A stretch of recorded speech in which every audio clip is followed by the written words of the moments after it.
رانا ثناء اللہ ہمیں دھمکیاں نہ دو، اپنی تیاری کرو، ہم آ رہے ہیں۔ عمران خان کی لانگ مارچ سے حکومت کو للکار، کہا کہ سازش کے سہارے حکومت میں آنے والوں نے اپنے کیسز معاف کرا لیے اور عوام کو مہنگائی کی چکی میں پیس دیا۔ جرائم چھپانے کے لیے آوازوں کو بند کیا جا رہا ہے، لوگوں پر تشدد کیا جا رہا ہے۔ محیط پیرزادہ اور ارشاد بھٹی ملک سے باہر چلے گئے، ارشد شریف کو دھمکیاں دی گئی، منہ بند کرایا گیا، یہاں چوروں اور ڈاکوؤں کو ہم پر مسلط کیا گیا ہے۔ عمران خان نے کہا کہ یہ ٹولہ چوروں اور مجرموں کا ہے۔ رانا ثناء اللہ 18 افراد کا قاتل ہے۔ مجرم نواز شریف ملک سے بھاگ گیا۔ آصف زرداری کو پیسے دیکھتے ہی بیماری لگ جاتی ہے۔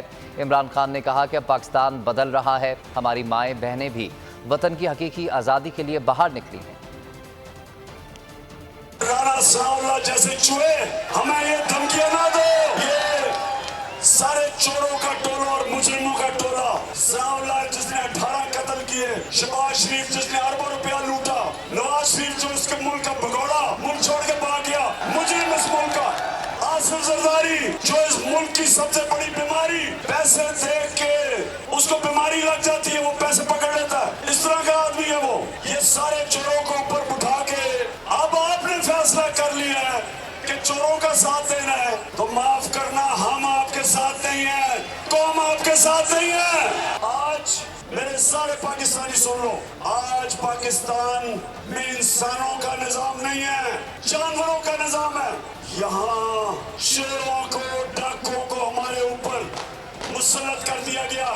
عوام کی انہوں نے پچھلے 6 مہینے میں مہنگائی میں کمر توڑ دی ہے، اور اب ان کو ہمارے اوپر مسلط کر کے کہتے ہیں کہ ان کو قبول کر لو، اور جو ان کے سامنے کھڑا ہوتا ہے اس کے اوپر ظلم اور تشدد، صحافیوں کے اوپر جس طرح کی دھمکیاں، تشدد، ملک سے باہر جا رہے ہیں۔ آج پھر 2 صحافی محیط پیرزادہ ملک سے باہر چلے گئے ہیں، ارشاد بھٹی ملک سے باہر چلا گیا، اس سے پہلے صابر شاکر ملک سے باہر، اور ہم یہ قوم کبھی نہیں بھولے گی اس ملک کا نمبر 1 صحافی ارشد شریف شہید جو رائے حق پہ کھڑا تھا، اور جس کو دھمکیاں منہ بند کروایا گیا، چینل سے نکالا گیا اور باہر اس کو جا کے شہید کیا۔